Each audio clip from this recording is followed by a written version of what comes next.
యెహోషువ గ్రంథం 2వ అధ్యాయము మొదటి 3-4 వచనాలు. 4 వచనాలు నలుగురు గ్యాప్ లేకుండా టకా టకా టకా అని చదవాలి. వేగుల వారైన 2 మనుషులను పిలిపించి, మీరు పోయి ఆ దేశమును ముఖ్యముగా యెరికోను చూడుడని వారితో చెప్పి షిత్తీమునొద్ద నుండి వారిని రహస్యముగా పంపెను. వారు వెళ్ళి రాహాబనునొక వేశ్య ఇంట చేరి అక్కడ దిగగా, దేశమును వేగు చూచుటకు ఇశ్రాయేలీయుల యొద్ద నుండి మనుషులు రాత్రివేళ ఇక్కడికి వచ్చిరని యెరికో రాజునకు వర్తమానం వచ్చెను.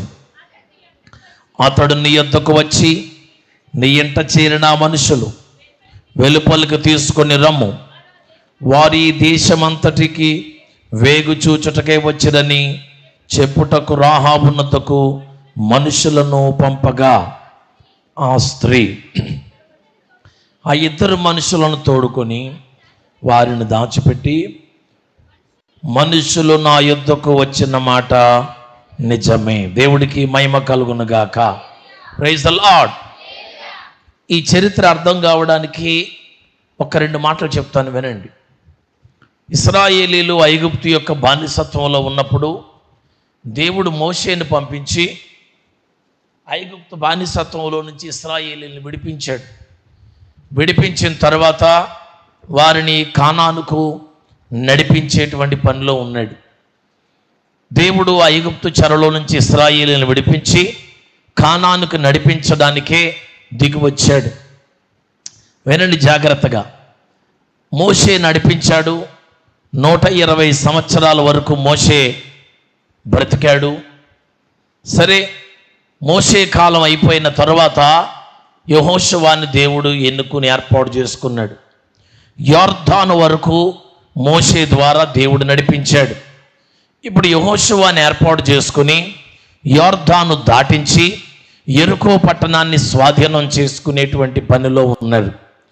యెహోషువ ద్వారా దేవుడు ఇశ్రాయేలీలు చాలా పట్టణాలు జయించేటట్టుగా, చాలా దేశాలు జయించేటట్టుగా, వాటిని స్వతంత్రించుకునేటట్టుగా, కానాను వాగ్దానము చేయబడిన కానాను దేశాన్ని యెహోషువ ద్వారా వాళ్ళు స్వతంత్రించుకుని ఏలుబడి చేసినట్లుగా వాక్యంలో మనం చదువుతాం. అయితే మనం అవన్నీ వివరంగా మాట్లాడుకోవద్దు, కానీ ఇక్కడ 2వ అధ్యాయంలో ఉన్నటువంటి ఒక సంగతిని గురించి మాత్రమే మాట్లాడదాం. ఇక్కడ రాహాబు అని పిలువబడి ఒక స్త్రీ ఉంది. ఆమెను గురించి బైబిల్ ఏం చెప్పిందంటే, ఆమె ఒక వేశ్య అని మాత్రం చెప్పింది బైబిల్. యెరికో పట్టణంలో ఆమె నివాసం ఉంది. ఇప్పుడు ఇశ్రాయేలులతో దేవుడు ఏం చెప్పాడంటే, మీరు యెరికో పట్టణాన్ని స్వాధీనం చేసుకోవాలి, యెరికో పట్టణాన్ని సమూల ధ్వంసం చేసేయాలి, పిల్లలు పెద్దలు పశువులు జంతువులు మొత్తం అన్నీ కూడా నాశనం చేసేయాలి, ఆ పట్టణాన్ని కంప్లీట్గా తుడిచిపెట్టేయాలి, దాన్ని మీరు స్వాధీనం చేసుకోవాలి అని ఇశ్రాయేలులకు దేవుడు చెప్పాడు. మరి ఇప్పుడు యెరికో పట్టణాన్ని స్వాధీనం చేసుకోవాలంటే అది చాలా ఎత్తైన కోటలతో ఉన్నటువంటి పట్టణం. ఎలా పడితే అలా వెళ్ళిపోవడానికి అవకాశం కుదరదు, కాస్త ఇన్ఫర్మేషన్ తెలుసుకోవాలి. అందుకు కాబట్టి యెహోషువ ఏం చేశాడంటే 2 గూఢచారులను పంపించాడు. వారిని వేగుల వారు అని అంటారు బైబిల్లో. 2 వేగుల వారిని పంపించి అసలు యెరికో పట్టణంలో ఉన్నటువంటి వ్యవహారం అంతా తెలుసుకుని రండి, మనం యెరికో పట్టణాన్ని ఎలా ముట్టడి వేయాలి, ఎలా స్వాధీనం చేసుకోవాలో అసలు ఆ పట్టణంలో ఉన్నటువంటి స్థితిగతులన్నీ తెలుసుకుని రండి అని 2 గూఢచారులు పంపించాడు యెహోషువ యెరికో పట్టణం దగ్గరికి. ఈ సమాచారం ఎవరికి తెలిసిందంటే యెరికో రాజుకు తెలిసింది. యెరికో రాజుకు అర్థమైపోయింది, ఇశ్రాయేలీల మధ్యలో నుంచి 2 గూఢచారులు వచ్చారట యెరికో పట్టణం యొక్క పరిస్థితులన్నీ తెలుసుకోవడానికి అని ఆలోచన వచ్చి ఎవరి దగ్గరికి పంపించాడంటే ఆ మనుషులిద్దరిని వేశ్య ఇంటికి పంపించాడు. ఇక్కడ చాలా జాగ్రత్తగా గమనించాలి ప్రియులారా. ఈమె యెరికో పట్టణంలో ఒక వేశ్య. వేశ్య అనేసరికి ఒక చెడ్డ స్త్రీగా ముద్ర వేయబడినటువంటి స్త్రీ. సమాజంలో ఆమెకు ఏమాత్రం విలువ ఉండదు.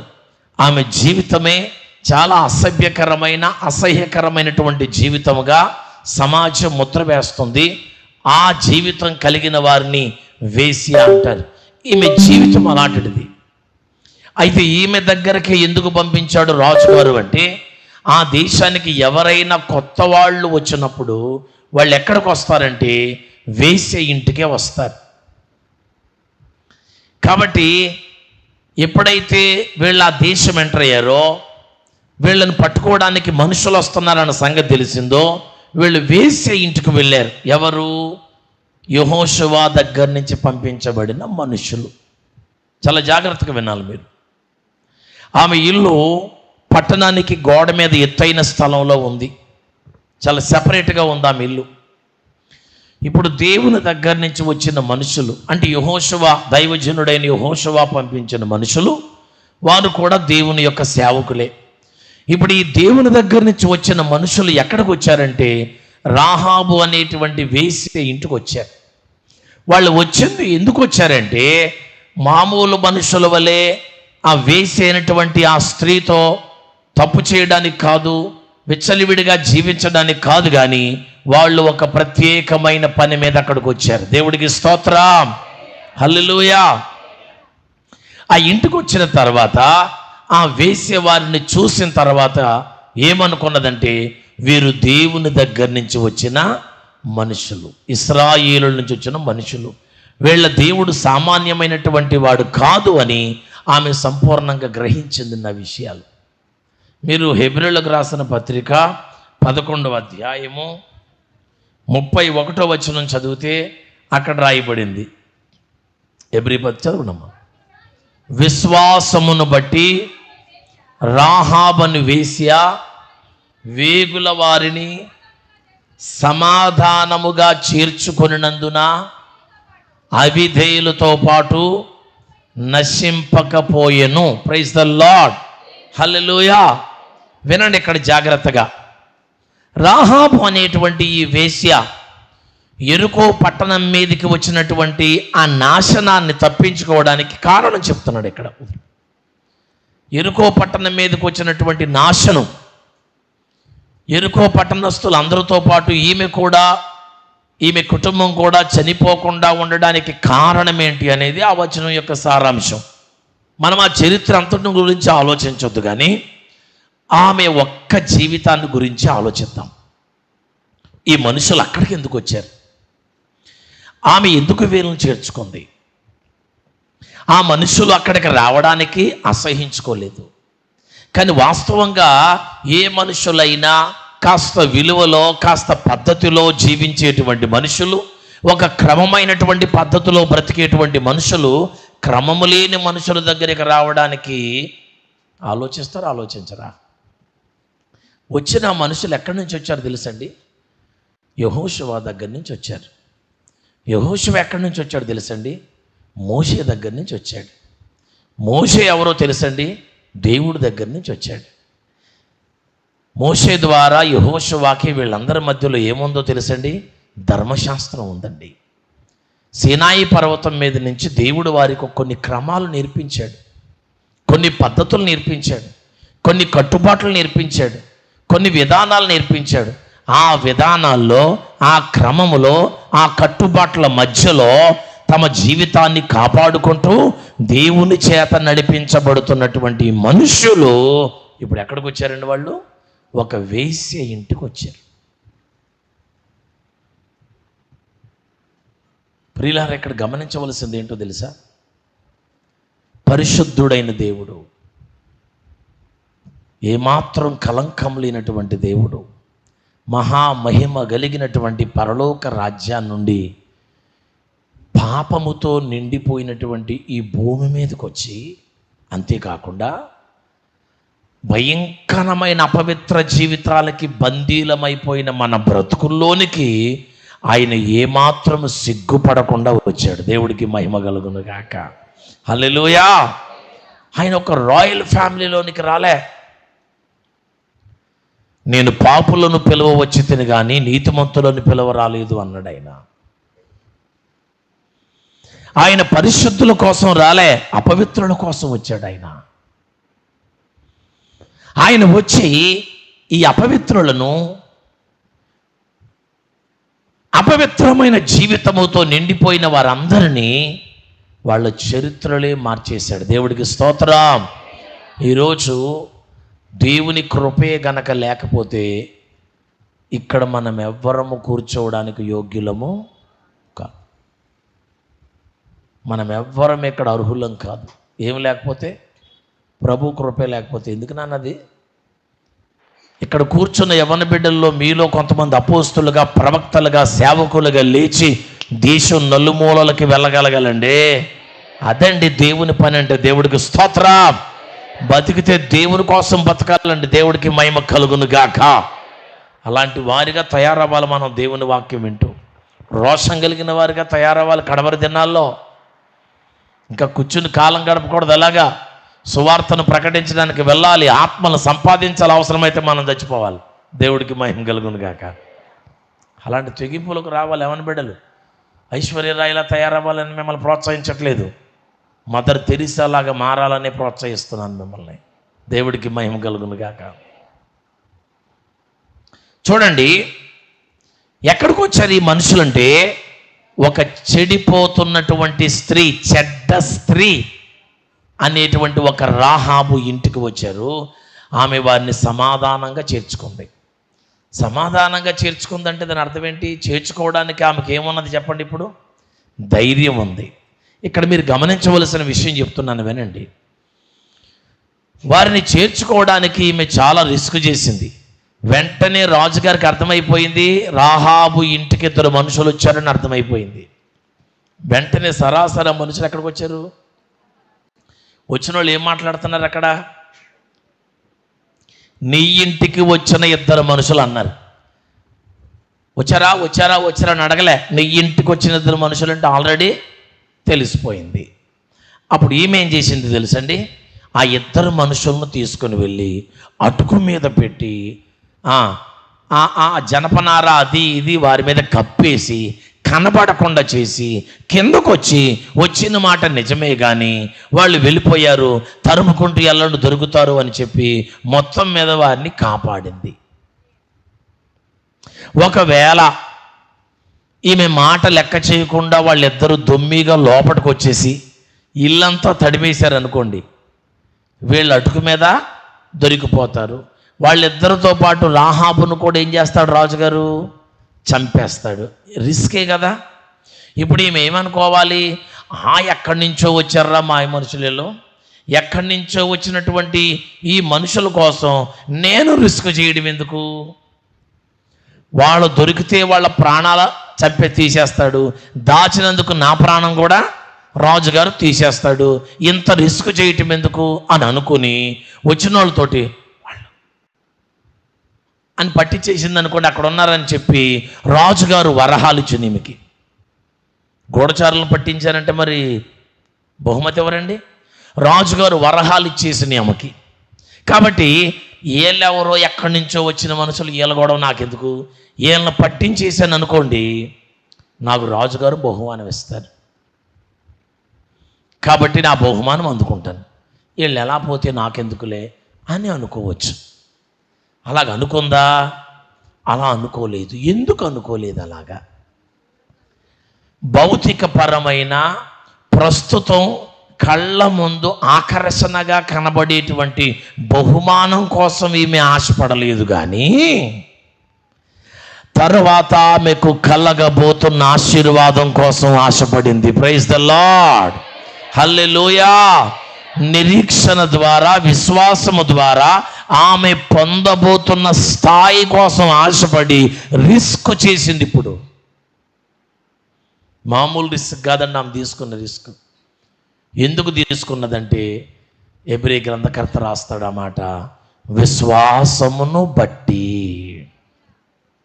రాహాబు అనేటువంటి ఒక చెడ్డ స్త్రీ చరిత్ర ఇప్పుడు ఏ వంశంలోకి వచ్చింది చెప్పండి? యేసుక్రీస్తు ప్రభు వారి యొక్క వంశావళిలోనికి వచ్చింది. అంతేకాకుండా విశ్వాస వీరుల పట్టికలోకి ఆమె పేరు వచ్చేసింది. హల్లెలూయా. ఎందుకంటే రిస్క్ చేసింది. గుండెల నిండా విశ్వాసంతో, చస్తే వీళ్ళు ముగ్గురుతో చచ్చిపోతాను, లేదంటే గనక ప్రభు ఇచ్చే ఆశీర్వాదాలు పొందుతానని రిస్క్ చేసిందండి.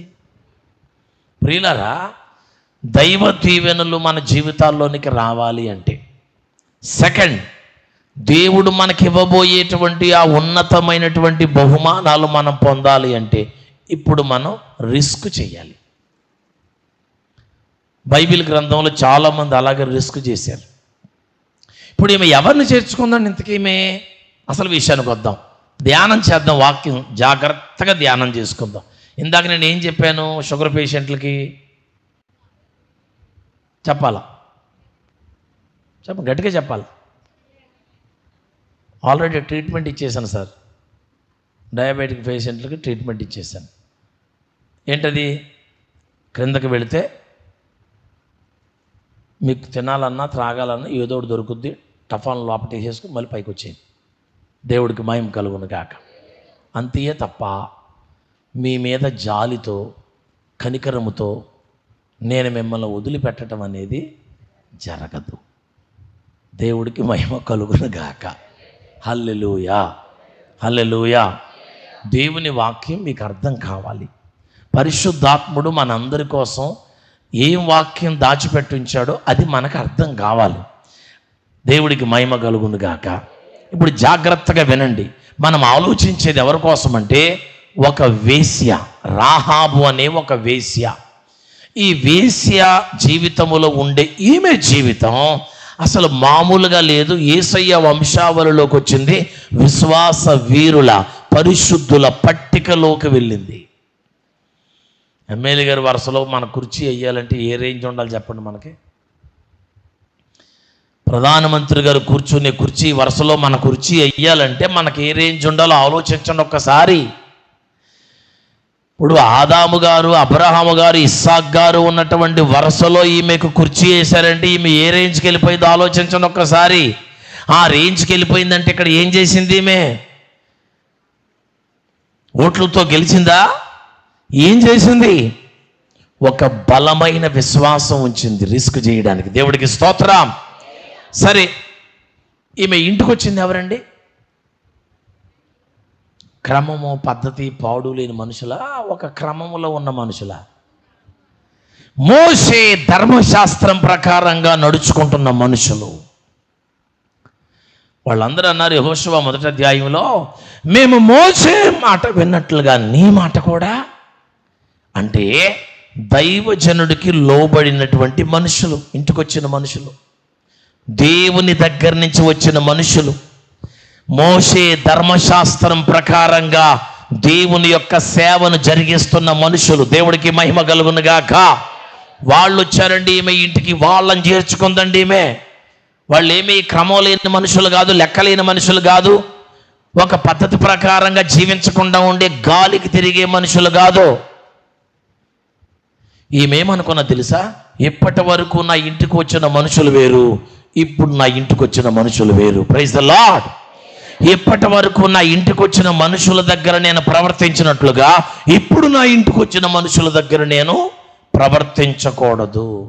ఆ మనుషులను చూడగానే ఈమె జీవితంలో భయము, భక్తి, విశ్వాసం, నిరీక్షణ వచ్చేసింది. అంటే అంతవరకు తన ఇంటికి వచ్చిన మనుషులతో మాట్లాడినట్టుగా ఇప్పుడు ఈ మనుషులతో, ఎందుకంటే ఈ మనుషులు దేవుని దగ్గర నుంచి వచ్చిన మనుషులు. ఇక్కడ మనం నేర్చుకోవలసి ఏంటో తెలుసా? మామూలు మనుషులతో మాట్లాడుతున్నట్లుగా దేవుని దగ్గర నుంచి వచ్చినటువంటి మనుషులు, అనగా దేవుని చేత ఏర్పాటు చేయబడి పంపించబడినటువంటి మనుషులు ఉంటారే, దేవుని సేవకులు, వాళ్ళ దగ్గర మామూలు మనుషుల దగ్గర మాట్లాడినట్లుగా వాళ్ళ దగ్గర మాట్లాడకూడదు. మామూలు మనుషుల దగ్గర చలామణి అవుతున్నట్లుగా వారి దగ్గర చలామణి అవ్వకూడదు. మామూలు మనుషుల విషయాల్లో మన బిహేవింగ్ ఉన్నట్లుగా వారి దగ్గర ఉండకూడదు.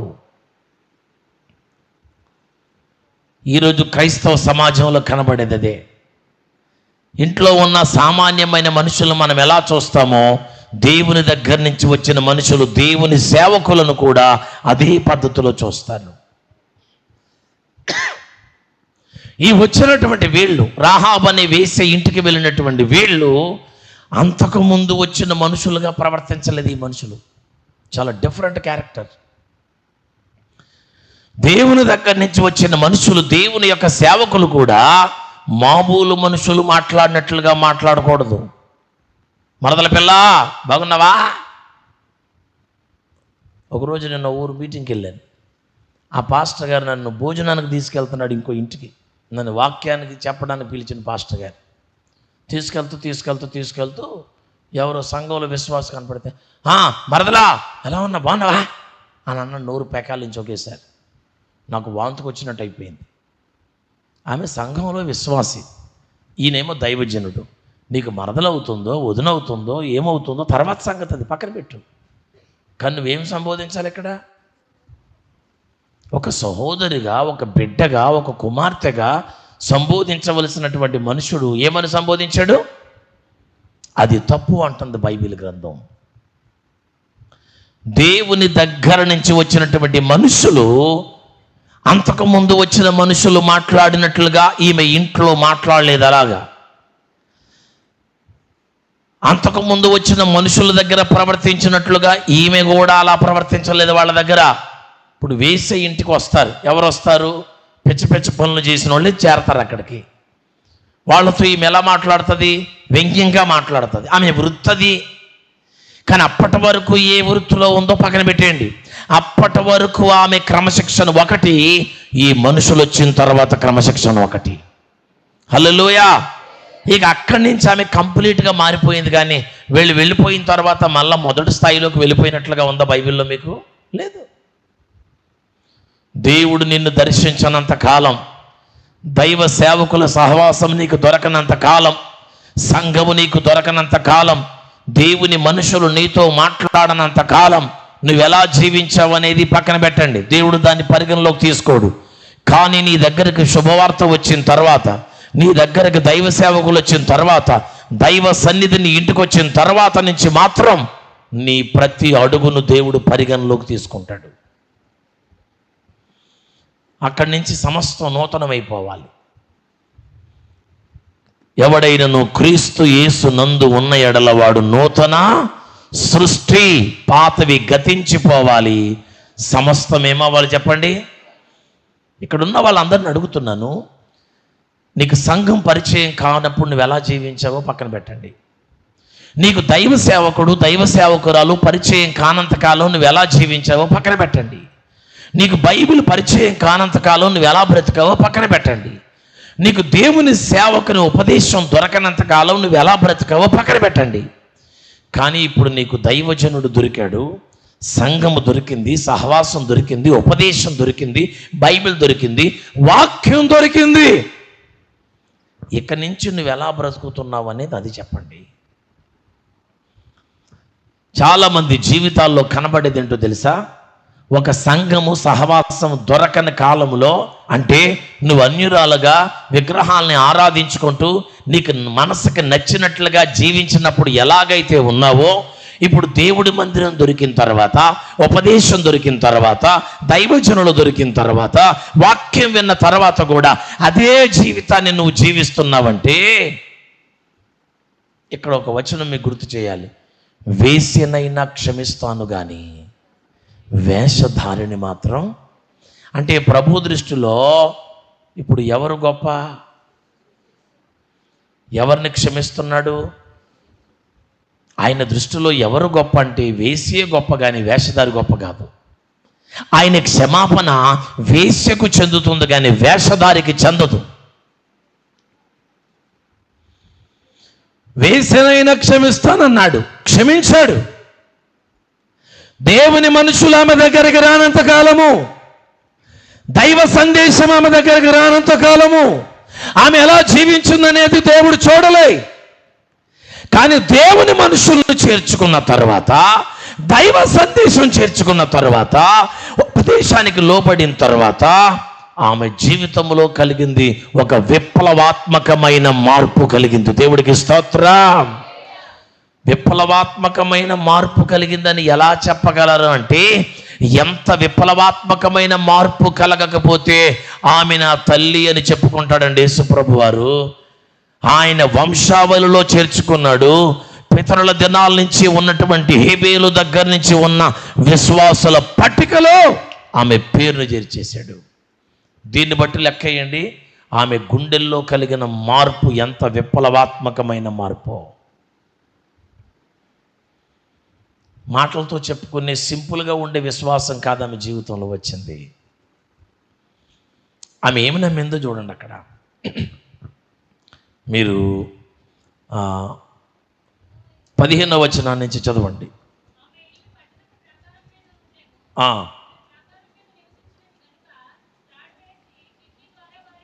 అమ్మా 2వ అధ్యాయము 8వ వచనం నుంచి చదవండి. ఆ వేగుల వారు పండుకొనక మునుపు ఆమె వారున్న మిద్దె మీదకెక్కి, యెహోవా ఈ దేశమును మీకు ఇచ్చుచున్నాడనియు, మీ వలన మాకు భయము పుట్టుననియు, మీ భయము వలన ఈ దేశ నివాసులందరికీ ధైర్యము చెడుననియు, ఇంకా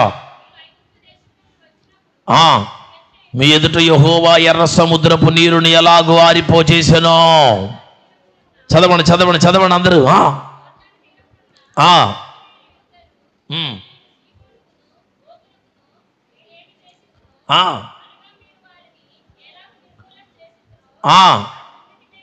అదంతా విన్నామా?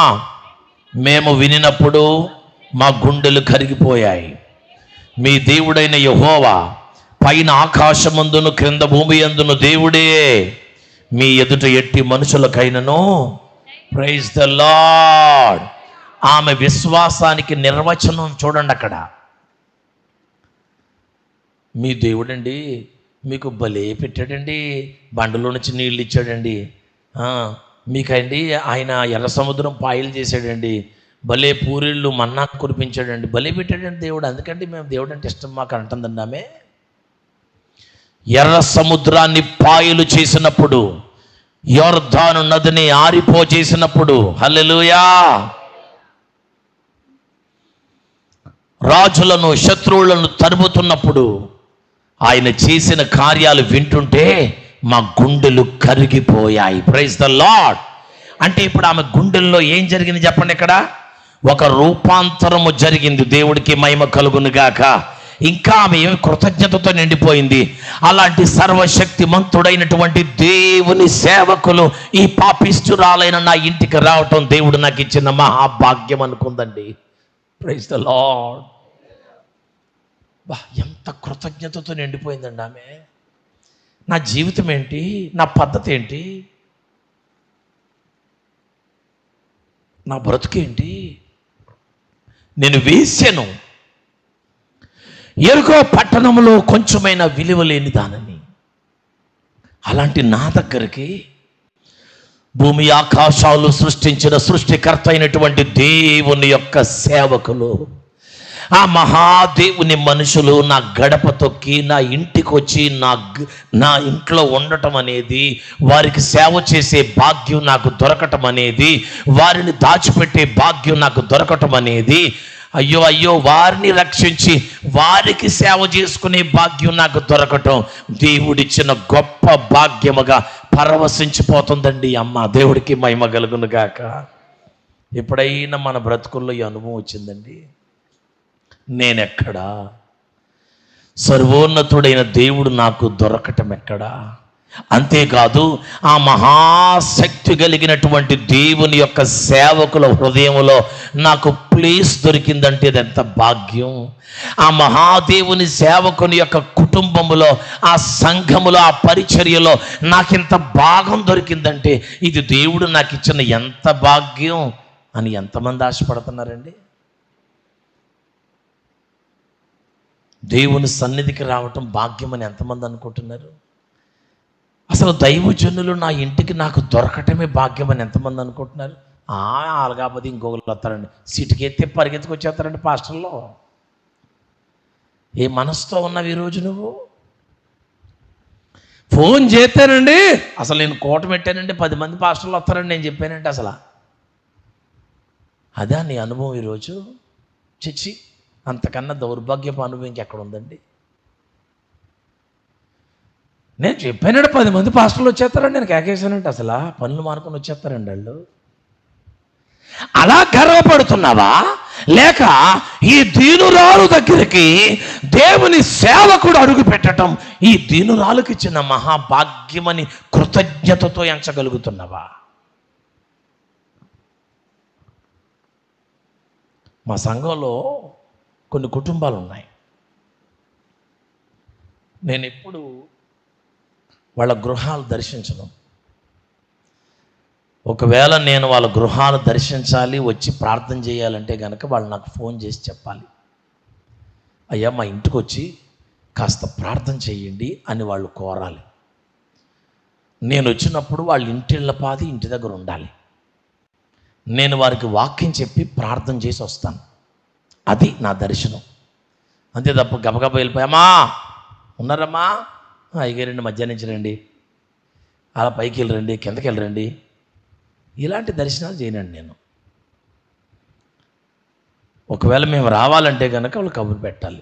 కొన్ని కుటుంబాలు ఉన్నాయి, మేము ఇంటికి వస్తున్నాను, ఆ రోజు దర్శించడానికి వస్తున్నాను అని తెలిసిందనుకోండి, వాళ్ళు ఎలా సిద్ధపడతారు తెలుసా? వాళ్ళ ఇంట్లో ఉన్న సామానం అంతా కడిగేసుకుంటారు, ఇల్లంతా కడిగేస్తారు, శుభ్రం చేస్తారు, ఇంటిళ్ళపాది మా కోసం ఎదురు చూస్తూ ఉంటారు. అలా సిద్ధపరిచండి వాళ్ళు. ఎందుకో తెలుసండి, జీవము కలిగిన దేవుని సేవకుడిని ఇంట్లో అడుగు పెట్టడమే దేవుడు నీకు ఇచ్చిన గొప్ప భాగ్యం. ఆ భావం ఉండాలి నీ జీవితంలో. ఇప్పుడు ఆ భావం లేదు. అయ్యగారు వచ్చారన్నా, వచ్చారా అయ్యగారు, ఇంటికి వచ్చండి అయ్యగారు, టీ తాగుతారు, వెళ్ళిపోతారు ఉంటారు. ఈమె బ్రతుకు విశ్వాసుల వరుసలోకి ఎందుకు వెళ్ళిందో తెలుసండి? అమ్మా అమ్మా, నేను చెప్పే ఈ సంగతి ఎవరు చెప్పరు మీకు, ఆ సంగతి నాకు తెలుసు. అలాంటి ప్రసంగాలు చెప్తే మీరు ఎవరు వినరన్న సంగతి తెలుసు నాకు. విన్నా వినకపోయినా వాక్యంలాగా చెప్పటం ప్రభు నాకు అప్పగించిన పని. వినండి జాగ్రత్తగా. ఆమె జీవితము ఎక్కడికి వెళ్ళింది? అసలు 2వ అధ్యాయంలో ఆమె బతుకేంటి? వేశ్య.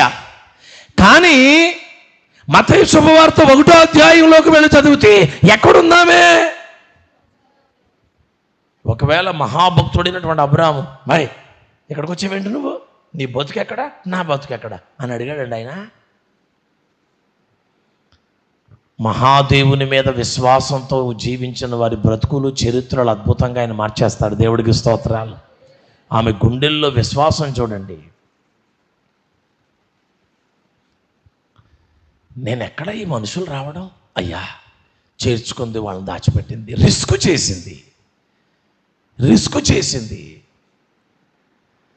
వాళ్ళు అనొచ్చమ్మా, మమ్మల్ని దాచిపెట్టి లోపట ఉండగానే మేము లేము, అటుపోయి ఇటుపోయామని చెప్పావు, ఒకవేళ లోపలికి వచ్చి వెతికేసుకుంటే దొరికేస్తాం కదా, మరి దొరికిస్తే నిన్ను కూడా చంపేస్తారు కదా అంటే, అయ్యా ఆ మహాదేవుని కోసం, ఆ దేవుని సేవకుల కోసం చనిపోవటం కంటే మరో భాగ్యమేమీ లేదయ్యా. దేవుడికి స్తోత్రం చెప్పండి గట్టిగా. హల్లెలూయా, హల్లెలూయా. రోమాపత్రికలో 16వ అధ్యాయంలో 3వ వచనం చదవండి ప్రియులారా. 3-4 వచనాలు. క్రీస్తు యేసు నందు నా జత పనివారై ప్రిస్కిల్లాకును అకులాకును నా వందనములు చెప్పుడి. వారు నా ప్రాణము కొరకు తమ ప్రాణములను ఇచ్చుటకైనను తెగించిరి. స్తోత్రా. ఈ మాట ఎవరు మాట్లాడుతున్నారండి? పౌలు గారు రోమా సంఘానికి రాస్తున్నాడు, సిఫారసు చేస్తున్నాడు. ఈ 16వ అధ్యాయంలో ఎవరి కోసం మాట్లాడుతున్నాడు తెలుసా? అకులా ప్రిస్కిల్లాలనే దంపతుల కోసం మాట్లాడుతున్నారు. వినండి జాగ్రత్తగా మెలకువతో.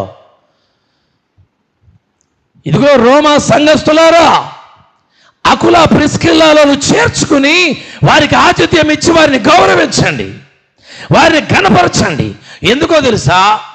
నా ప్రాణం కాపాడడానికి వారి ప్రాణాలే అడ్డం పెట్టారు వాళ్ళు.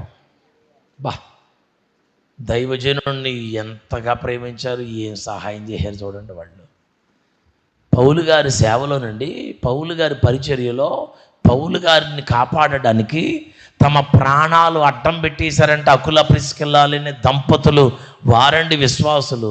అందుకే వాళ్ళ పేర్లు ఇప్పుడు పరిశుద్ధ గ్రంథములో వ్రాసిపెట్టి ఉంచేశాడు పరిశుద్ధాత్మదేవుడు. రిస్క్ చేశారా లేదా? పౌలు శీలలు చెరసాలలో బంధించేశారు, వాళ్ళ మీద కేసు ఫైల్ చేసేసారు, ఎఫ్ఐఆర్ ఫైల్ చేసేసి లోపటే చితకొడేశారు. మళ్ళా చితకొట్టేసిన తర్వాత విడుదల చేశారు. విడుదల చేసిన తర్వాత ఎవరు చేర్చుకున్నారు తెలుసా? వాళ్ళిద్దరినే లూదియమ్మ చేర్చుకుందండి. ఇప్పుడు నేనే కనుక పోలీస్ స్టేషన్కి వెళ్ళి పోలీస్ స్టేషన్లోంచి బయటకు వచ్చేసి, అమ్మా ఈ రాత్రి కొద్ది ఆశ్రయం ఇవ్వండి అమ్మ, మొన్న వచ్చాను కదా వాక్యం చెప్పడానికి, నేనమ్మా అంటే, లేదులండి అయ్యగారు ఏమనుకోవద్దండి అయ్యగారు, ఎందుకంటే మరి పోలీస్ స్టేషన్ నుంచి వచ్చారు కాబట్టి మన పలానా పాస్టర్ గారు పలానా గోడారగుంటలో పలానా వాళ్ళు ఇంటికి వచ్చాడు, వాళ్ళకి పాస్టర్ గారికి ఏదో సంబంధం ఉండుంటుంది, వాళ్ళని కూడా ఎంక్వైరీ చేయండి అని చెప్పి A2 ముత్తాయిగా నన్ను బుక్ చేసేస్తారండి అయ్యగారు. మీరు A1 అయితే మేమేమో A2 అండి, ఇంకా మేము కోర్టుల చుట్టూ తిరగలేమండి, మా ఆయన నన్ను విడిచిపెడతాడండి, మా ఆవిడ నన్ను విడిచిపెట్టేద్దండి, మా ఊరు ఇంకోటి ఏదన్నా చేస్తాను కానీ అవసరమైతే మీకు 1000 రూపాయలు సందా ఇచ్చేస్తాను, వెళ్ళిపోవడం బయటికి. అంతేగాని ఈ రిస్క్ పనులు మాత్రం మనం చెప్పే జవాబు అదే. పౌలు శీలలు చెరసాల్లో నుంచి వచ్చినప్పుడు లూదియమ్మ ఏం చేసిందండి? అవసరమైతే చచ్చిపోతాం. పౌలు గారు కేసులతో తిరుగుతూ ఉంటే, చెరసాల రోమా ప్రభుత్వంతో బాధపడుతూ తిరుగుతూ ఉంటే అకుల ప్రిస్కిల్లాలు వాళ్ళ భుజాలు కాశారు. హల్లెలూయా. ఇప్పుడు ఎరుకో రాజు మనుషులు పంపేశారు, పోలీసులు వచ్చేసారు. పోలీసులు వచ్చేసేసి మేము ఇంటిని వెతుకుతూ ఉంటే వారిని జాగ్రత్తగా భద్రం చేసింది. కారణం ఏంటో తెలుసా? వీళ్ళు దేవుని దగ్గర నుంచి వచ్చిన మనుషులు, వీళ్ళు దేవుడికి స్తోత్రం. వీళ్ళని జాగ్రత్త చేయాలి, సేఫ్టీలో ఉంచాలి వీళ్ళని. వీళ్ళ కోసం నా ప్రాణం పోయినా పర్వాలేదు అనుకుందండి. ఎవరు? అదండి విశ్వాస జీవితం అంటే. అమ్మా విశ్వాసులంటే ఆదివారం ప్రార్థనకు వచ్చి మైకు తీసుకొని 2 పాటలు పాడేసేసి కాసేపు వాక్యం వినేసేసి 10 రూపాయల సందా వేసేసేసి ప్రార్థన చేయించేసుకుని పలహారం తీసేసుకుని వెళ్ళిపోవటం కాదమ్మా విశ్వాస జీవితం అంటే. చిచ్చి, అసలు అది విశ్వాస జీవితమే కాదండి. అది నీకు వాక్యం అందించే నీ సేవకుల కోసం నువ్వు రిస్క్ చేయాలి, ప్రాణాలు ఇవ్వడానికనే సిద్ధపడిపోవాలి. నీకు వాక్యం బోధించే దేవుని సేవకుల కోసం ఏదైనా సమర్పించడానికి రెడీ అయిపోవాలి. నాకు స్నేహితుడు ఉన్నాడండి, పాస్టర్ గారు, ఆయన సేవ చేస్తున్నాడు, మేము కలిసి చదువుకున్నాం. ఒకసారి ఏదో కలిసి మాట్లాడుకోవాల్సిన సందర్భం వస్తే మాట్లాడుతున్నాడు నాతో. మాట్లాడుతూ మా సంఘస్థులు ఎంత ప్రేమిస్తున్నారు తెలుసా అన్నాడు. ఎలా ప్రేమిస్తున్నారు అన్నాడు. అసలు వాళ్ళకి నేను ఎలా కృతజ్ఞత చెప్పాలో నాకు అర్థం కావట్లేదు అన్నాడు. ఏంటన్నాను. నిజంగా అలాంటి వాళ్ళు ఉంటారు అన్న. అసలు విషయం చెప్పా అన్నాను. నా స్నేహితుడు కదా, అసలు విషయం చెప్పరా అబ్బాయి అని అన్నాను. అసలు ఏమి లేదు, వాళ్ళు ఎదురుకుండా నేను అనలేదు, కానీ వాళ్ళకు దేవుడిచ్చినటువంటి ఆ మనసు చూసి నాకు చాలా ఆశ్చర్యం వేస్తుంది అని అన్నాడు. ఏంటి సంగతి చెప్పన్నాను. నాకు 4 లక్షల అప్పు ఉంది. 4 లక్షల అప్పు ఉంది నాకు 4 లక్షల అప్పులు తీర్చడానికి నేను పైకి కిందకి చదువుతున్నాను. అలాగా ఏం చేయాలో అర్థం కాకుండా ఒకరోజు మా సంఘం అంతా ఏమన్నారు తెలుసా? ఏమన్నారు? పాస్టర్ గారండి, నేను ఒక 50,000 పంచుకుంటానండి, నేను ఒక 50,000 పంచుకుంటానండి, నేను ఒక 50,000 పంచుకుంటానండి అని 8 మంది 4 లక్షల అప్పు వాళ్ళు పనిచేసుకుని వాళ్ళు తీర్చేశారు. ఆ మాట నాకు చెప్తుంటే అయ్యో బాబోయ్, దేవుడు ఇలా కూడా వాడుకుంటాడా? ఇలాంటి మనసు ఇస్తాడా? ఆశ్చర్యమైపోయిందండి నాకు. ప్రార్థనకు వచ్చి ప్రార్థన చేయించుకుని 10 రూపాయల సందా వేసి వెళ్ళిపోయే విశ్వాసుల్లో చూసాం. కానీ ఈ కాలంలో దైవజనుని కోసం ఎంత రిస్క్ చేసిన వాళ్ళని ఎక్కడ చూసామయ్యా? ఎప్పుడో మొదటి శతాబ్దం కాలంలో కనపడ్డారు ఇలాంటి విశ్వాసులు. దేవుని సేవకుల కోసం ప్రాణాలైనా ఇవ్వడానికి ముందుకు వచ్చే విశ్వాసులను అప్పుడు చూసాం. కడవరి దినాల్లో ఆ మొదటి శతాబ్దంలో వచ్చిన ఉజ్జీవం మరలా ఇంకొకసారి రావాలంటే, ఆ ఎరుకో పట్టణాల్లో వచ్చిన ఉజ్జీవం మరలా ఇంకోసారి రావాలంటే, రాహాబు గుండెల్లో ఉన్న విశ్వాసము ఎవరి జీవితంలో అయితే బయలుదేరుతుందో వాళ్ళ ద్వారానండి దేవుడు జీవం తీసుకొస్తాడు, వాళ్ళని చరిత్రలోకి తీసుకెళ్తాడు. దేవుడికి మహిమ కలుగును గాక. నీవు నీ సేవకుని కోసం, నీ సేవకురాల కోసం రిస్క్ చేసే వ్యక్తిగా ఉండాలి. నీ శక్తికి మించి పరిచర్య చేసే వ్యక్తి అయి ఉండాలా. మా సంఘంలో ఒక వెధవరాలు ఉందండి. ఒక కొడుకే భర్త చనిపోయాడు. మందిరం కట్టడం మొదలు పెడుతున్నాం. ప్రారంభిస్తున్నప్పుడు దేవుని వాక్యం చెప్తూ, బంగారం నీ ఒంటి మీద కనపడితే నీకే సంతోషం, కానీ బంగారం మహిమ కలిగిన దేవుని మందిరం మీద కనబడితే దేవుడికి మహిమ వస్తుంది, చూసుకో, తేల్చుకో, ఏం కావాలన్నాను నేను. అనేసరికి ఆమె ఏం చేసిందంటే ఇంత సొద్దట్టుకొచ్చి నా చేతిలో పెట్టింది సాయంకాలం ప్రార్థనలో. ఏంటమ్మా అన్నాను. మందిరం నిమిత్తం, పునాది నిమిత్తం నా భాగం అండి, పునాదులో పెట్టండి అంది. తీసుకెళ్ళి కరగబెట్టయితే ₹1,00,000 సుమారుగా వచ్చింది ఆ రోజుల్లో. 2011, 12, 13 అనుకుంటా. దేవుడికి మహిమ కలుగును గాక. సర్లే, మళ్ళీ 4 నెలలు పోయిన తర్వాత కాగితాలు పట్టుకొచ్చి నా ముందెట్టింది. ఎందుకు పెట్టింది కాగితాలు పట్టుకొచ్చి నా ముందంటే, అంతకుముందు ప్రసంగం చేశాను, వడ్డీ ప్రసంగం చేశాను. వడ్డీ ప్రసంగం చేసి నువ్వు ఇంతకాలం ఎవరి దగ్గర అయితే అన్యాయంగా వడ్డీ వసూలు చేశావో తిరిగి వాళ్ళకి ఇచ్చేసిరా, దేవుడిని ఆశీర్వదిస్తాడని చెబితే ఆవిడేం చేసింది తెలుసండి? రాజమండ్రి వారి అమ్మగారు, వాళ్ళ అత్తగారు రాజమండ్రి, అమ్మగారు రత్తులి, భర్త చనిపోయిన తర్వాత ఇక్కడికి వచ్చేసింది. అక్కడికి వెళ్ళిపోయి దాదాపు 2 సంవత్సరాల నుంచి వడ్డీ వసూలు చేసుకుంటుందంట. ఈ 2 సంవత్సరాల వడ్డీ వాళ్ళకి ఇచ్చేసి వచ్చిందండి. వెళ్ళి పాస్టర్ గారండి వడ్డీ ఇచ్చేసి వచ్చారని అంది. శభాష్, నమ్మకమైన దాసురాల, దేవుడికి అద్భుతాలు చేస్తాడులే అని చెప్పి అన్నాను. సంవత్సరం తిరిగిన తర్వాత ఏం కబురు వచ్చింది తెలుసా? రాజమండ్రి నుంచి వాళ్ళ భర్త స్నేహితుడు ఫోన్ చేశాడు. అమ్మా, మీ ఆయన గారు ఒక సైట్ కొన్నాడు ఇక్కడ, అది ఇప్పటి వరకు కూడా అసలు దాని వివరాలు ఏం తెలియలేదు, అది మీ ఆయన గారి పేరు మీదే ఉంది, మీరు వచ్చేసి మీరు రిజిస్ట్రేషన్ చేయించుకోండి అని ఫోన్ చేశాడట. దేవుడికి మహిమ కలుగును గాక. అది చాలా వాల్యూ చేస్తుందండి ఆ సైట్ రాజమండ్రిలో. నా దగ్గరికి వచ్చి అంటుంది, పాస్టర్ గారండి ఇలా కబురు వచ్చింది. అంతే, నువ్వు నమ్మకస్తురాలుగా వాక్యానికి లోబడి వడ్డీ ఇచ్చేసి వచ్చావు కదా, దేవుడు నీకు లెక్కలేనంత ఇచ్చేసాడు, చేసుకొని రిజిస్ట్రేషన్ వెళ్ళన్నాను. రిజిస్ట్రేషన్ చేయించుకొని వచ్చేసింది. ఇప్పుడు ఒక్క కొంప కూడా లేని ఈమెకు వీళ్ళ అన్నయ్య గారు ఇల్లు ఈమె కొనుక్కుంది, వాళ్ళ ఆయన గారు కొన్న ఫ్లాటు అది కూడా ఈమె పేరు మీద రిజిస్ట్రేషన్ అయిపోయింది. అత్తగారు జాలి కలిగి గయ్యాలి ఉన్న అత్తగారు ఏం చేసింది తెలుసా? పిల్లోడు తీసుకొని రా అని చెప్పి వచ్చిన తర్వాత ఆ పిల్లోడి భాగాన్ని వాళ్ళ పేరు మీద రిజిస్ట్రేషన్ చేసేసింది. ఇప్పుడు మొత్తం 3 వచ్చినాయండి ఆమెకి. ఇప్పుడు ఈమెం చేసింది తెలుసా? పాస్టర్ గారు నేను కాగితాలు పట్టుకొచ్చి నా ముందెట్టి, మీరు ఎన్ని లక్షలకు తనఖా పెట్టుకుంటారో పెట్టేసుకోండి, నేను వదిలించుకుంటాను. పాస్టర్ గారు ఎన్ని లక్షలు పెడతారో పెట్టేసి మీరు డబ్బు తెచ్చేయండి, నేను వదిలించుకుంటాను అంది. నేను ప్రార్థన చేశాను. ప్రార్థన చేసిన తర్వాత ప్రభు నన్ను ప్రేరేపించలేదా పని చేయడానికి. నేను అన్నానమ్మా, నీ సమర్పణకే దేవుడికి స్తోత్రం.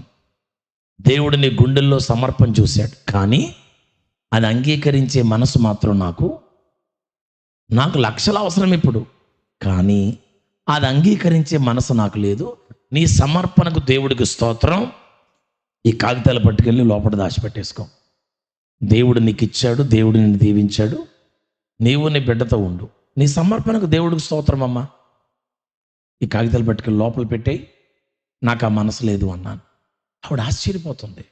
నాకు 10 లక్షలకు నేను తనఖా పెట్టేసుకుని తెచ్చేసిన డబ్బు 10 లక్షలు ఆవిడ తీర్చుకుంటుంది, కానీ దేవుడు మాత్రం నాకు ఆ నడిపింపలేదు.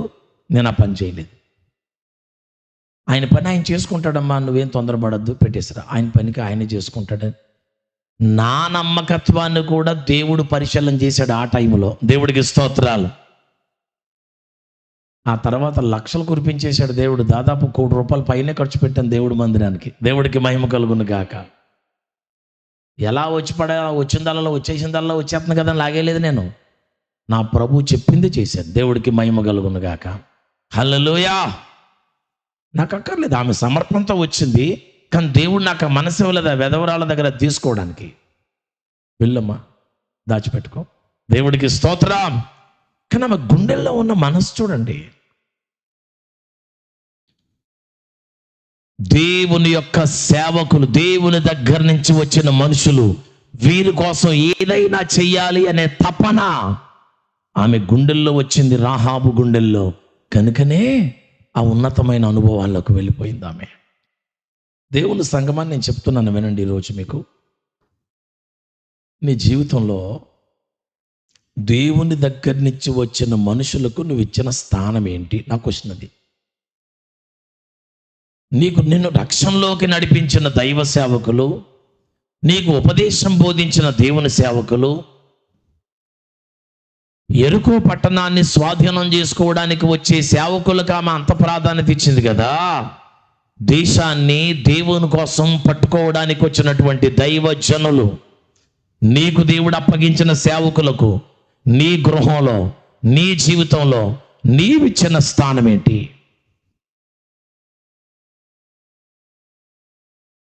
రైట్. Next question.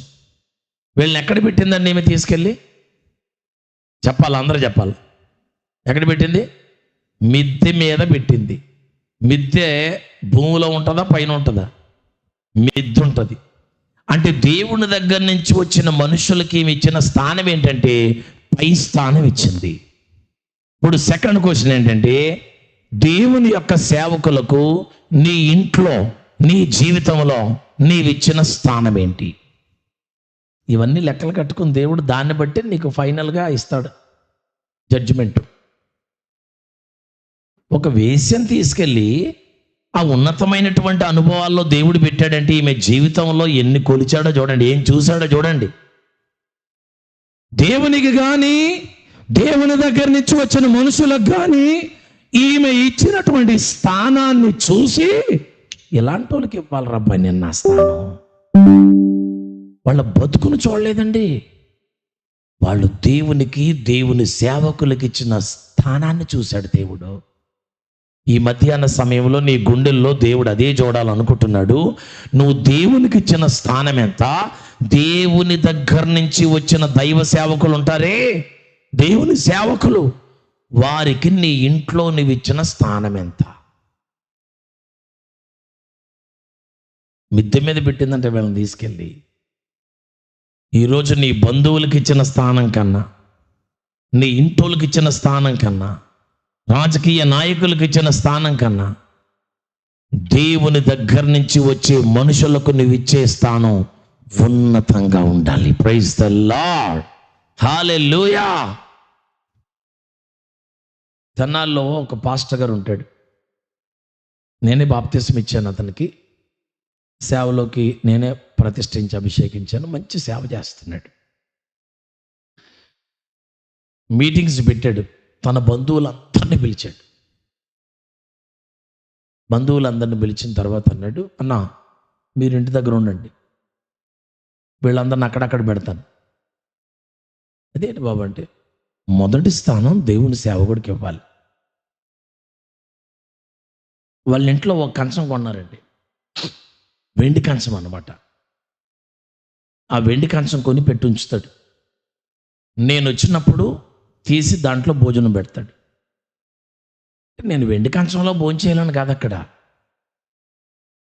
దేవుని సేవకునికి అతని పరిధిలో అతడిచ్చిన ఆధిక్యత అటువంటిది. దేవుడికి మహిమ కలుగును గాక. హల్లెలూయా. అంటే వెండి కంచం కొనండి అందులో పెట్టండి అని కాదు, నా సారాంశం అది కాదు. వారికి ఉన్నటువంటి మనుషులందరిలో దేవుని దగ్గర నుంచి వచ్చిన మనుషులకు ప్రథమ స్థానం. దేవుడికి మహిమ కలుగును గాక. వినండి దేవుని బిడ్డలారా, దేవుని రాజ్యం కోసం ప్రయాసపడే వారి కోసం మనం ప్రయాసపడాలి. నీ ప్రయాసం అంత ఎవరి కోసం పడాలి తెలుసా? దేవుని రాజ్యం కోసం ప్రయాసపడే వారి కోసం మనం ప్రయాసపడాలి. అర్థమవుతుందా పిల్లలు మీకు? అమలాపురం దగ్గర ఒక మీటింగ్కి వెళ్ళానండి. వినండి జాగ్రత్తగా. మధ్యాహ్నం వాక్యం చెప్తున్నప్పుడు గొంతుకొస్తే ఇబ్బంది వస్తే అని చాలాసేపు అనుకున్నాను. సరే, నేను ఆ ఊరు మీటింగ్కి వెళ్ళిన తర్వాత ఒక చిన్న కుర్రోడు కొంచెం అంగవైకల్యం కలిగిన పిల్లోడు, మాట సరిగ్గా రావట్లేదు, కొంచెం కాలు వైకల్యం కలిగిన కుర్రోడు. పాపం పాస్టర్లు అంటే చాలా ఆసక్తిపరుడు, మాట సరిగ్గా రావట్లే. వాడు ఏం చేశాడంటే, నేను రాగానే నా దగ్గరికి వచ్చేసాడు. ఇక నన్ను విడిచిపెట్టి వెళ్ళట్లే. నేను రూమ్కి వెళ్తే రూమ్లో ఉంటున్నాడు, నేను బయటకు వస్తే బయట ఉంటున్నాడు, ఇక నాకు కావలసిన పట్టుకొస్తున్నాడు. చాలా ఆసక్తిగా ఉన్నాడు. సరే మధ్యాహ్నం అన్నాను ఎక్కువసేపు అనేసరికి నేనేం అనలేదు, వాళ్ళకి ఏం చెప్పలేదు అనుకుని వాక్యం చెప్పేశాను. వాడు మధ్యాహ్నం మీటింగ్ అయిపోయాక చర్చికి వాళ్ళ ఇంటికి దగ్గర 1.5 కిలోమీటర్ దూరం ఉంటుందండి. ఆ ఎండకు పడి అలాగ వచ్చిరా నడకతో పరిగెత్తుకుంటూ వెళ్ళి వాళ్ళ అమ్మని 10 రూపాయలు అడిగాడట. 10 రూపాయలు అడిగితే వాళ్ళ అమ్మ అనుకుంది, ఎందుకు రంట 10 రూపాయలు అన్నాడట. సరే సాయంత్రం సందా ఎత్తాడేమో అని అనుకుని 10 రూపాయలు ఇచ్చిందంట వాళ్ళ అమ్మ. ఏదైనా కొనుక్కుంటాడు లేకపోతే కానుకేస్తాడేమో అని 10 రూపాయలు ఇచ్చింది. మళ్ళా మధ్యాహ్నం 10 రూపాయలు పట్టుకుని పరిగెత్తుకుని వచ్చి షాప్ దగ్గరికి వెళ్ళి విక్స్ బిల్లలు తీసుకొని నా దగ్గరికి వచ్చి అన్నాడు. ఏదో వచ్చిరని భాషలు. అంటే ఈ విక్స్ బిల్ల వేసుకుంటే మీ గొంతు, అసలు నేను నోటుతో అనలేదండి వాడితో, సంఘంలో కూడా ఎవరికి చెప్పలేదు ఆ మాట. నేను కాసేపు అనుకున్నాను అంతే, వాడికి ఎవ్వరూ చెప్పలేదు. కానీ ఆ చిన్న కుర్రోడు అంగవైకల్యం కలిగిన మాట కూడా సరిగ్గా రాని గుండెల్లో ఏమొచ్చింది తెలుసా? విక్స్ బిల్ల పాస్టర్ గారు వేసుకుంటే స్వరం బాగా వస్తుంది, వాక్యం బాగా చెప్తారు కదా అనే ఒక ఆలోచన వాళ్ళలోనికి వచ్చిన విధానం బట్టి నాకు ఆశ్చర్యం వేసింది. దేవుడికి స్తోత్రం చెప్పండి గట్టిగా, హల్లెలూయా. చాలాసార్లు ఎప్పుడైనా మనం వాక్యం వింటున్నప్పుడు వాక్యం బోధించే వ్యక్తికి ఏం అవసరం అని ఎప్పుడైనా ఒక ఆలోచన వచ్చిందా మన హృదయంలో?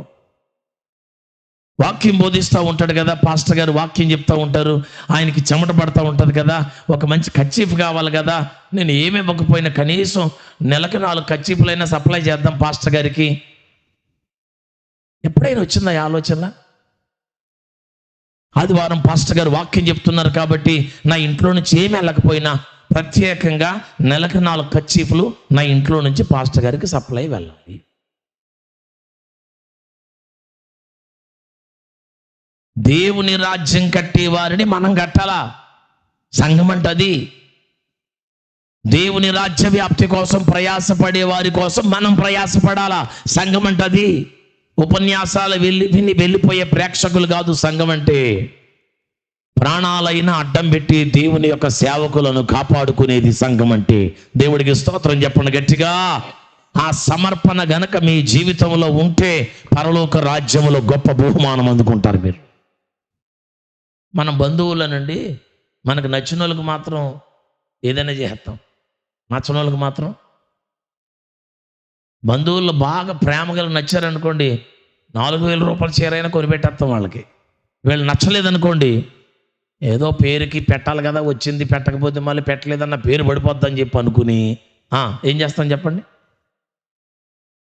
షాప్కి వెళ్తామండి, బాగా మనకి ఇష్టం లేని వాళ్ళు, ఇక తప్పదురా బాబు అనుకున్న వాళ్ళు వచ్చారండి ఇంటికి, బంధువులు ఎవరో అనుకోండి, పేరు అర్థం ఎందుకు, ఇంకా ఎవరో అనుకోండి, వచ్చారు మీ బంధువుల్లోనే, మీకు నచ్చదు వాళ్ళు వచ్చారు. వెళ్ళావు కదా, మీ వదిన ఏం పెట్టింది అని ఎవరో ఒకరు అడుగుతారు కదా, అమ్మ వదిన అనేసాను గమ్ముని అని ఎవరో ఒకరు అంటారు కదా. అందుకోసం ఏదో ఒకటి పెట్టాలి కదా అని షాప్కి వెళ్ళి, అయ్యా బట్టలు చూపించండి, అమ్మ ఎంతమ్మా, అదే పెట్టుబడికండి, ఎంతలోనండి అంటే 400 కిందకే అని అంటారు. మొత్తం మీద ఏదో కొనుక్కొచ్చి పట్టుకొచ్చేసి పెట్టానన్న పేరుకి పెట్టేసి పంపేస్తారు, అయిపోయింది. ఆ తర్వాత మీకు బాగా ప్రియమైన వారు వస్తారు, ప్రాణానికి ప్రాణం అనుకున్న వాళ్ళు వస్తారు, వాళ్ళకు కూడా చీర పెట్టాలి. షాప్కి వెళ్తారు, అయ్యా చీరది ఎంతలో అమ్మా, రేటుతో సంబంధం లేదు, హల్లెలూయా. ఉన్న వీటిలోనే ఖరీదైంది తీయండి, రేటుతో సంబంధం లేదు, క్వాలిటీగా ఉండాలి. ఎందుకంటారు? వాళ్ళు ప్రేమ, పెట్టకపోతే బాగోదు కదా అని చెప్పేసి వాళ్ళకి పెట్టి పంపేశావు, ప్రేమతో లెక్కలేనంత పెట్టి పంపే వీళ్ళకి. సేమ్ సంఘాల పరిచర్య అలాగే జరుగుతుంది ఈరోజు. ఎలా జరుగుతుందంటే ప్రియులారా, ఆదివారం ఆరాధన కదా, వెళ్ళకపోతే బాగోదు, సందా వెయ్యకపోతే బాగోదు, ఏసానన్న పేరుకి పెట్టి దగ్గరికి వెళ్ళి వేద్దామని 10 రూపాయలు 100 రూపాయలు సందా వేసేస్తాం పేరుకి. నేను మోమాటలు లేని ప్రసంగికుని కదా, ముందే చెప్పాను కదా. అయితే ప్రేమ బాగా పొంగిపోయింది కలవరి టెంపుల్ సతీష్ కుమార్ గారి మీద కానివ్వండి, ఇంకొకరు ఎవరి మీద కానివ్వండి. అస్సలు లెక్కలేదండి. 10,000 అయినా 20,000 అయినా 30,000 అయినా పంపించేస్తామంతే. అందరూ నా దగ్గర గొగ్గులు పెట్టుకుని చెప్పారు కాబట్టి చెప్పాను పేరు. ప్రేమ పెరిగిపోయింది, లెక్కలేనంత పంపిస్తాం కానుక. వెళ్ళాం కదా. అంటే సంఘం అంటే నీ దృష్టికి ఇక్కడ ఆడబడుసు, సంఘం అంటే నీ దృష్టికి ఇష్టం లేని ఆడబడుసు. దూరం దూరంగా ఉన్నటువంటి పరిచర్యలేమో మన దృష్టికి ఏంటి చెప్పండి, నాకు చాలా బెస్ట్. దేవుని సేవను మన బంధువుల్లో మనకున్న మనస్తత్వాల్లాగా చేయకండి ఎప్పుడు కూడా. బంధువుల్లో వాళ్ళు ఇష్టమవుతారు, వారికి అన్నీ పెడతాం, వీళ్ళు ఇష్టం ఉండరు, ఏదో పేరుకు పంపుతాం. సేవ అలా చేయకూడదు. దేవుడు నీకు ఇచ్చిన సంఘం, దేవుడు నీకు ఇచ్చిన దైవజనుడు, దేవుడు నీకు ఇచ్చిన పరిచర్య, దేవుడు నీకు ఇచ్చిన సేవకుల కుటుంబం, వారికి కావలసింది ఏంటో, వారికి అవసరమైన ఏంటో మనం చూడాలా. దేవుడు నిన్ను వర్ధిల్ల చేసిన కొలది సమృద్ధిగా పట్టుకొచ్చి అక్కడ నువ్వు అర్పించాల. పేరుకు చేయకూడదు, కళ్ళీలు తుడిసేటట్టుగా చేయకూడదు. ఎందుకంటే లెక్కలన్నీ ఎక్కడ కౌంటింగ్ చేయబడతాయి? పరలోక రాజ్యములో దేవుని సముఖములో కౌంటింగ్ చేయబడతాయి. అక్కడ నీకు ఇక్కడ నచ్చారా? ఒకవేళ పాస్టర్ గారు సాసి టపాలను కొట్టేసేసి మళ్ళీ మెట్లు ఎక్కవా శర్మలు చేస్తాను పోవతలకి అని అన్నారు అనుకోండి పాస్టర్ గారు. మళ్ళీ ఆదివారం మొదటి ఆదివారం దశంభాగం పట్టుకుని అమ్మగారండి వందనాలండి అని చెప్పి మెదలకుండా ముందు వరుసలో కూర్చుని ఆ దశమ భాగము ఆ కానుక అర్పించి స్తోత్రాలు చేసుకుని పాటలు పాడి అందరితో మళ్ళీ పాటలు పాడి అందరితో సంతోషించి కాలం గడిపేస్తారు చూసారా, వాళ్ళ పేర్లు ఉంటాయి జీవగ్రంథంలో.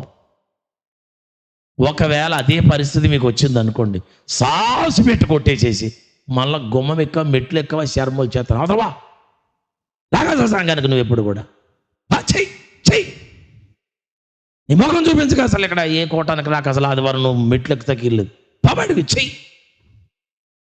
అని పాస్టర్ అమ్మగారు అన్నారు అనుకోండి. మళ్ళీ ఆదివారం ఎంతమంది వస్తారండి ప్రార్థనకి? ఇది ఆత్మీయతమ్మా. అదే మాట మీ బంధువులు అన్నారు అనుకోండి, వాళ్ళు కొంపెక్కుతారు. మళ్ళీ అదే మాట ఇక్కడ పాస్టర్ అమ్మగారు అన్నారు అనుకోండి, మళ్ళీ ఇక్కడికి ఎక్కలేదు అనుకోండి, అంటే నువ్వు శరీర సంబంధివి తప్ప ఆత్మ సంబంధివి కాదు. నువ్వు ఎప్పుడైతే అన్ని నిందపడినా అన్ని మాటలు పడినా మరలా వచ్చి అమ్మగారండి వందనాలండి అని చెప్పి ముందు లైన్లో కూర్చొని స్తోత్రం చెల్లింతుము అనే కీర్తన ఎప్పుడైతే పాడగలిగిన సహనం నీ జీవితములో ఉంటే, చప్పట్లు కొట్టుకోండి దేవుని బిడ్డలారు. ఇప్పుడు పరలోక రాజ్యములో నీ పేరును బట్టి పండగ చేసుకుంటారు. దేవుడికి మహిమ కలుగునుగాక. హల్లెలూయా. అది విశ్వాస జీవితం అంటే. యేసుక్రీస్తు ప్రభువారు, ఈ వాక్యం సాయంత్రం పొడిగింతనులేండి ఎందుకు వచ్చిన గొడవ, కానీ యేసుక్రీస్తు ప్రభుల వారు ఒక చోట ఉన్నప్పుడు శిష్యులందరితో కలిసి మంచి సెంటర్లో ఉన్నారు. జగదాంబ సెంటర్ లాంటి మంచి సెంటర్లో ఉన్నారు. తూరు సిదోనుల ప్రాంతాన్ని నుంచి ఒక ఆవిడ, కొంచెం పేరు పలుకుబడి కలిగిన అమ్మాయి, ఒక పెద్ద ఆవిడ పరిగెత్తుకుంటూ ప్రభు దగ్గరికి వస్తుంది. కనికరించు కనికరించు, నా కుమార్తె చావడానికి సిద్ధంగా ఉంది, కనికరించు కనికరించు అని అరుచుకుంటూ వస్తుంది వెనకాల. అస్సలు కిక్కిరి వంటలేదు ప్రభు. ఆవిడ కేకలకి శిష్యులకైనా చిరాకు వచ్చేసి, ప్రభువా ఈవిడ ఎక్కడి నుంచో పరిగెత్తుకొస్తుంది, ఈవిడ సంగతి తేల్చిన ఆయన కొంచెం అని అంటే, అప్పుడు ప్రభు అన్నాడు, ఇశ్రాయేలీలలో నశించిన గొర్రెల దగ్గరకే నేను వచ్చాను కానీ ఇంకెవరి కోసం రాలేదన్నాడు. అయినా అప్పుడు ఆవిడ వెళ్ళిపోవాలి కదా, ఇంకా వెళ్ళకుండా అయ్యా కనికరించని కూడా పడుతుందండి. శిష్యులకు చిరాకు వచ్చి, నాయనా ఏదో ఒకటి చేయి ప్రభు అంటే, పిల్లల రొట్టె ముక్కలు తీసుకొని కుక్క పిల్లలకు వేయటం అంటే ఇప్పుడు ఈ వచ్చినావిడిని ఎలా పోల్చాడండి దేవుడు? అదేమో జగదాంబ సెంటరు, యేసుప్రభు శిష్యులు అక్కడ ఉన్నారు, పెద్ద పెద్ద పలుకుబడి వాళ్ళు ఉన్నారు, ఈవిడ కూడా కొంచెం పలుకుబడిలో ఉన్న మనిషి. ఏదో శరణం శరణం అనుకుని యేసుప్రభు వెనకాల పరిగెత్తుకొస్తూ ఉంటే ఏమన్నాడు ఆయన? పిల్లల రొట్టె ముక్క తీసుకొని కుక్క పిల్లలకు వేయటం అంటే ఇప్పుడు ఈమెను ఎవరితో పోల్చాడు? కుక్కతో పోల్చాడు, కుక్క పిల్లతో పోల్చాడు. ఆవిడ వెనకాల బంధువులు వస్తాయి, సిగ్గు లేదా నీకు? వెనకాల ఆయన వెనకాల పడ్డావు, నిన్నేమో కుక్క అన్నాడు ఆయన. సిగ్గు లేదా? రా బయటకు వచ్చాయి, మందిలో కుక్క అంటాడు నిన్ను అనుకుని వాళ్ళు అన్నా సరే ఈమె వెనక్కి అడుగేయకుండా అయినా సరే ఆయనకు మ్రొక్కి, అయ్యా బల్ల మీద నుంచి పడి రొట్టె ముక్కల కోసం కుక్క పిల్లలు చూస్తాయి కదేంటయ్యా అయ్యా అని దండం పెడుతుంటే ప్రభు ఆశ్చర్యపోయి అన్నాడు తెలుసా, శిష్యుల వైపు చూసి, రే అబ్బాయి, ఇశ్రాయేలీల్లో ఇంత విశ్వాసం కలిగిన వారు నేను ఎక్కడా? అమ్మా వెళ్ళు, నువ్వు అనుకున్నట్లుగా అన్నీ జరిగిపోతావు, వెళ్ళిపో. దేవుడికి స్తోత్రం చెప్పండి గట్టిగా. వెనక్కి తిరిగి వెళ్ళిపోతూ ఉంటే ఆ గడియలోనే కూతురు లేచి గొంతులేసి పరిగెత్తుకుంటూ వచ్చేస్తుంది నాట్యమాడి. దేవుడికి మహిమ కలుగును గాక. దేవుని సన్నిధిలో తన్ను తాను తగ్గించుకున్నది, తన ఇల్లు హెచ్చించబడింది. దేవుడికి స్తోత్రం. తన ఇంట్లో ఉన్న చీకటి పోయింది, తన ఇంట్లో ఉన్న గందరగోళం పోయింది, తన ఇంట్లో ఉన్నటువంటి కన్నీరు నాట్యంగా మార్చబడింది. ఎందుకో తెలుసా? ఈమె దేవుని సన్నిధిలో తగ్గించుకున్నది గనుక. కుక్క పిల్లలాగా రొట్టె ముక్క కోసం ఆశపడతా కూర్చుందండి. అంతమందిలో కుక్క పిల్ల అన్నా సరే ఏమాత్రం సిగ్గుపడలే. ఆ సాత్వికమే ఆమెను గణపరిచింది, ఆ తగ్గింపు ఆమెను హెచ్చించింది. ఒకవేళ ఇలాంటి పరిస్థితులు మీకు ఎదురు అవ్వవని నేను చెప్పట్లే. చాలామంది విశ్వాస జీవితాలు ఎందుకు అట్లా ఉంటాయంటే వాళ్ళకు వాక్యం అర్థం కాలే. రాత్రి ఒక ఆయన వచ్చి అడిగాను, సంవత్సరం నుంచి ప్రార్థనకి వెళ్ళట్లేదు. ఎందుకు వెళ్ళట్లేదంటే ఏదో కారణం చెప్పాడు. తప్పు అవతల వాళ్ళది కాదండి. ఈయన జీవితంలో ఏం లేదంటే సాత్వికం, దీనత్వం. ఎన్ని అవమానాలు మాట్లాడినా దైవ సన్నిధిలో గడపాలి అనే అనుభవం లేదు. నీకే అవమానాలు రాకుండా చక్కగా నిన్ను మేగుతూ మర్యాదలు చేస్తూ దైవభక్తి ఉంటుంది ఈ రోజుల్లో. నేను చెప్పట్లేదు మీకు మర్యాదలు, సకల మర్యాదలు చేసి దైవభక్తిని అందిస్తారని చెప్పట్లే. రకరకాల అవమానాల మధ్యలో నువ్వు దైవభక్తి చేయవలసిన రోజుల్లోకి మనం వచ్చాం. దేవుడికి స్తోత్రం చెప్పండి గట్టిగా. హల్లెలూయా. కొన్ని ప్రాంతాలకు కోటానికి వెళ్ళామనుకోండి, పాస్టర్ గారు వచ్చి, నాన్న భోంచేయండి, నాన్న భోంచేసి వెళ్ళండి, నాన్న. ప్రార్థనకు వచ్చిన ప్రతి ఒక్కరిని గెడ్డాలట్టుకుని బతిమలుతారండి భోంచేయమని. ఓ పాస్టర్ గారు ఎలాగే నాయన కొంచెం భోంచేసేళ్ళు నాన్న కొంచెం భోంచేసేళ్ళు నాన్న అని గెడ్డం పట్టుకుంటే నేను అన్నాను, తండ్రి లాంటి ప్లేసు. ఆ వచ్చిన విశ్వాసులందరూ మిమ్మల్ని కూర్చోబెట్టి అన్నం పెట్టి చేయగడిగి మీకు అన్నం పెట్టి, అయ్యా మీరు కూర్చొని మీరు భోంచేయండి అయ్యా అని మీకు పరిచర్య చేయవలసిన వారికి మీరు పీఠం వేసి మీరు గెడ్డాలట్టుకుని బతుకుమలుతున్నాను. సేవకుడు వినటయ్యా నువ్వు దైవజనుడు. నువ్వు దేవుడికి స్తోత్రం. వాళ్ళందరూ పరిచర్య చేయాలా? ఇదేమైనా నీ పిల్లనుకున్నావా? గెడ్డలు పట్టుకుని బతుకుమలుతున్నావు వచ్చిన వాళ్ళందరినీ. వీళ్ళు కూడా ఏమంటారు తెలుసండి, క్రిస్మస్కి రమ్మన్నారండి, వెళ్ళాం కానీ అసలు భోంచేసావా అన్న మాట పాస్టర్ ఒక్క మాట అడగలేదు. వచ్చి పాస్టర్ గారు అసలు ఒక్క మాట భోంచేశారమ్మా, ఒక మాట అడగలేదు.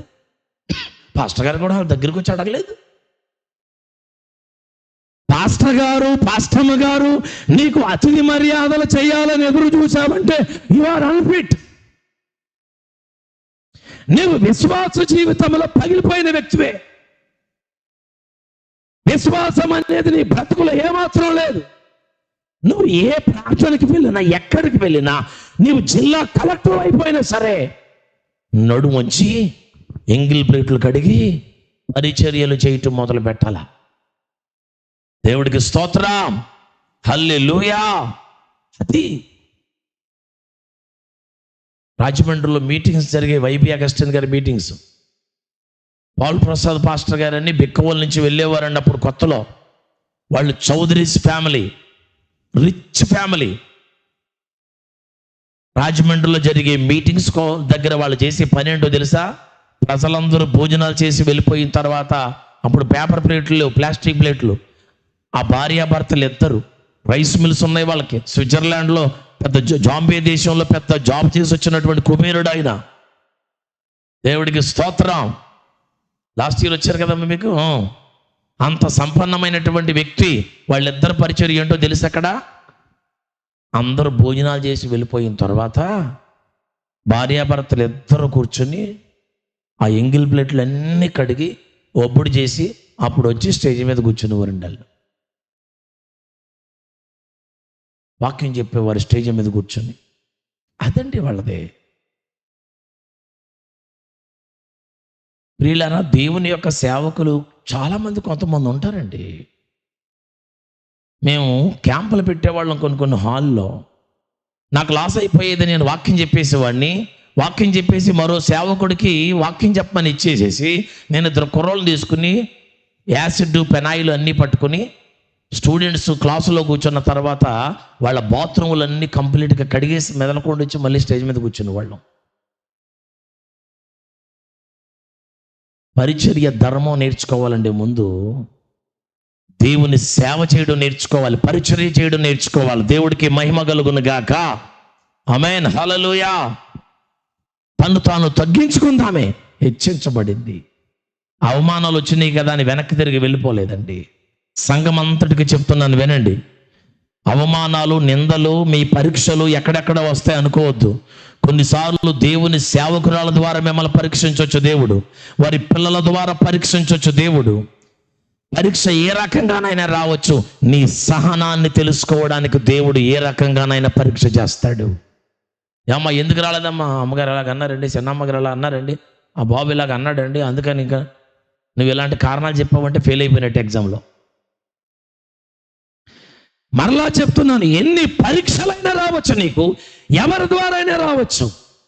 ఏ రకమైన పరీక్షలు వచ్చినా, మెట్ల మీద నుంచి మెడబట్టి కిందకి గెంటేసినా మళ్ళీ పైకి వచ్చి ఆరాధించగలిగిన విశ్వాసం నీ బ్రతుకులో ఉండాలా.